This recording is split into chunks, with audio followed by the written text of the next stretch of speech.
we're on the DNG tier list here for, you know, Legends units. Gonna do top 10.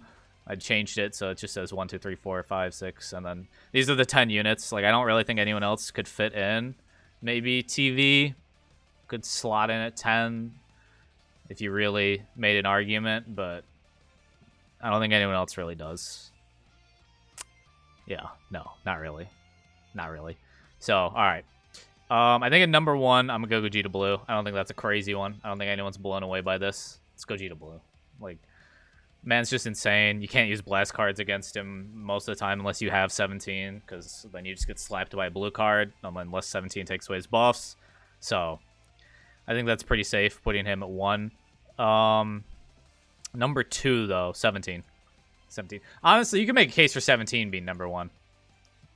You can make a case for 17 being number 1. I'm going to keep 17 too, but you could honestly... 17 does so much. His gauge, taking away buffs, being able to survive rushes unless they have Nullify Endurance, like, built into their character, like, you know, LF full power Frieza. That's pretty huge. So, he's real close, actually, but I'll put him 2. I just feel like Gogeta's better at, like, 1v3s and coming back. I feel like Gogeta can really change the match bigger than 17, but 17's pretty good. Number 3. Number three. I'm gonna go Beaston still. I'm gonna go Beaston because, I don't know, just in my experience fighting Beaston with his ability to go type neutral, get Vanish back so often with his gauge, have cover null like 90% of the time because he just fills his gauge and has it. And his blue cards absolutely whop, and so does his ult. He's just like a lesser version of Gogeta Blue. Like, he can easily pull a 1v3 still. So I'll just throw him at 3. 4, I'm gonna probably put Roshi. Let me look at this. Oh, wait, where are the tag 4s? Are they not? Oh, no, that's what I'm looking for. You. All right. But Roshi at 4, just because his sealing a unit away, like, that's so... you're instantly down to 2v3. And you can kind of pick who you get, you know, if you time it up right, who you seal away. And then he's got a paralyzed blast card, so who doesn't love getting a little paralysis? So everyone loves Mr. Satan, right? Who doesn't just love absolutely getting slapped up by paralysis? In that big moment, you're about to catch him sidestepping, bam, paralyzed, now you're caught. So I think that's why we put him at 4. For number 5, I'm gonna go hit. His entire thing revolves around you getting the time skip off, but I honestly really like Hit. You can do 1v3s with Hit. Not quite as easily as either of those two, but the time skip can instantly change the match if you catch them. If they're not paying attention to the gauge and they're not ready for you to time skip, like, that's basically a unit dead, unless maybe it's Zamasu or 17. But just about anyone else, you're probably killing them. So, if you use the ults, you gotta use the ult. There's so many people who don't use the ult. I don't know why they don't use the ult. It just won't kill without the ult. But I'd probably put a Hit there. 6, I'll go Zamasu, because Zamasu just tanks everything. Zamasu stays alive for 10 years. And then has that counter green card. Like, Zamasu just lives forever. That's why. He just tanks everything.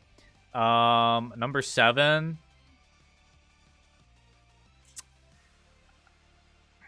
I want to put him there, but honestly, he dies so quickly. He can do nice damage, but then he folds like a piece of paper.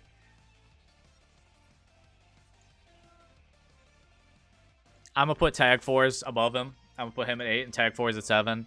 I just feel like the Tag 4s, with how they're able to cover 2 different colors because they're a tag unit, super long combos, their blue card gives them Vanish back. You basically can't rush them or hit them with an ultimate.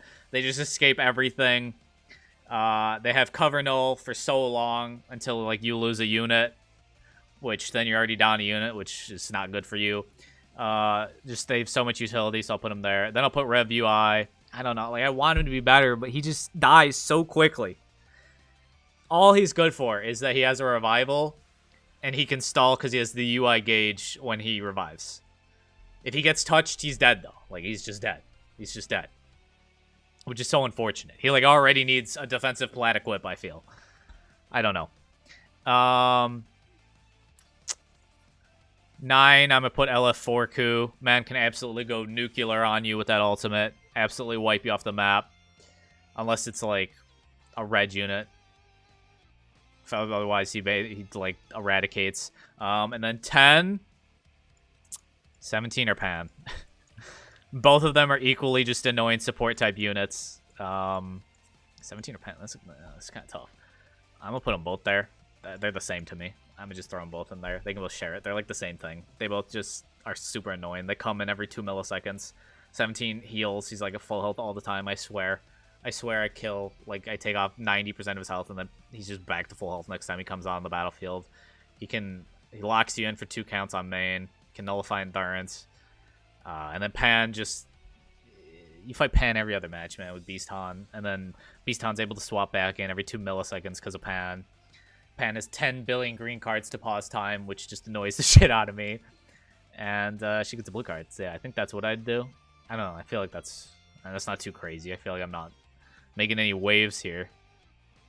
I wish this man was so much better. They just had to give him defense. They just had to give him some sort of defense so he didn't... Like, I get why they didn't. Because they're like, oh, he's a revival unit and he has the UI gauge. So if we give him defense, he'll just never die. But, like, they gave him too little... He has no defense. He dies in, like, 2 cards. You can't get touched with him. Which, I mean, I guess it's easier to not get touched when he's revived because he has the gauge. But even then, still, like... It's just not good.